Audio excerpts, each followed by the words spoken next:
हरे कृष्णा कृष्णा कृष्णा हरे हरे हरे राम राम राम हरे हरे। गोविंद बोलो हरि गोपाल बोलो राधा रमन हरि गोविंद बोलो। आज हम श्रीमद् भागवत के प्रथम स्कंद का पेज 35 पढ़ने जा रहे हैं। सुखदेव गोस्वामी भी सत्य समझने की महाराज परीक्षित की तीव्र उत्कंठा को देखकर प्रभावित थे। तब उन्होंने राजा को वह ज्ञान दिया जिसका वर्णन सृष्टि के आरंभ में स्वयं भगवान ने ब्रह्मा जी को दिया था।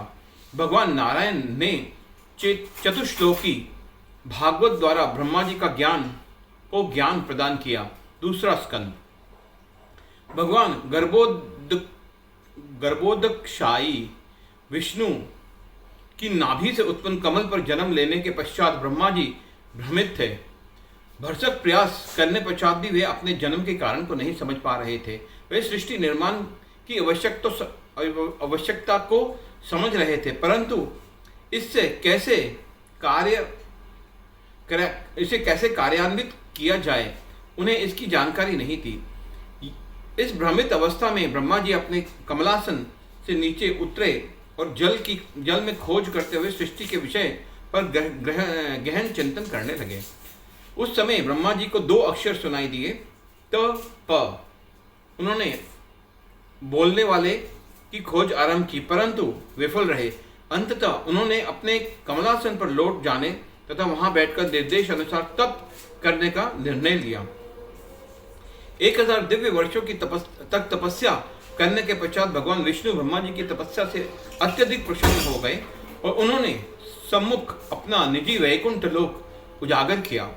वह लोक जिसकी आत्मज्ञानी पुरुष महिमाएं गाते हैं और जो समस्त प्रकार के कुंठाओं और मोह से परे हैं। वैकुंठ प्रकृति के गुणों के प्रभाव से मुक्त है और न ही वहां काल अपना कोई प्रभाव छोड़ पाता है।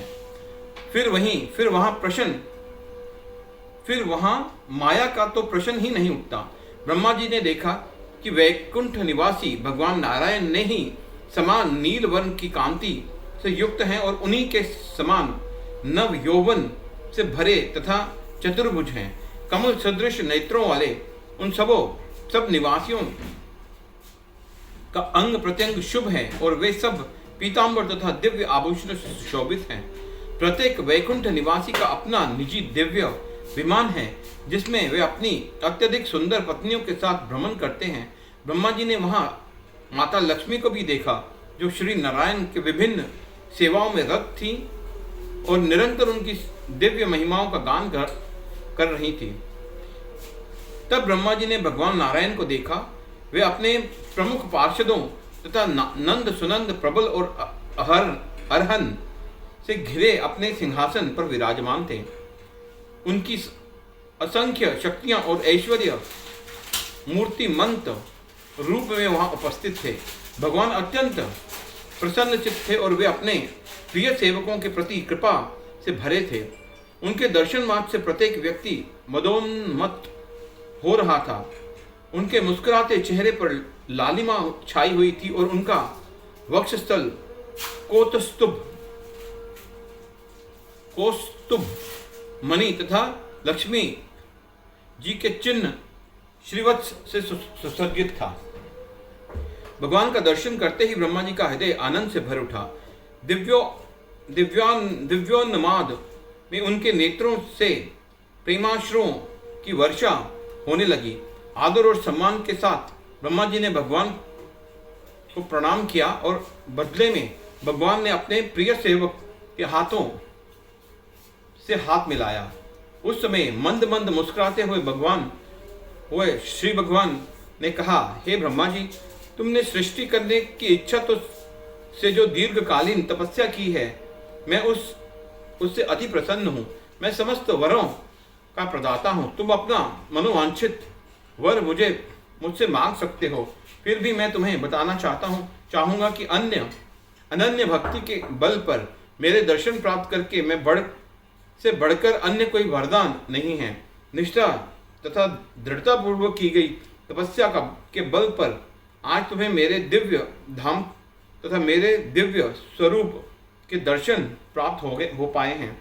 मैं ही था जिसने तुम्हारे उस भ्रमित अवस्था में तुम्हें तप करने का निर्देश दिया था, क्योंकि तपस्या से ही सृजन करने की शक्ति प्राप्त होती है। हरे कृष्णा हरे कृष्णा।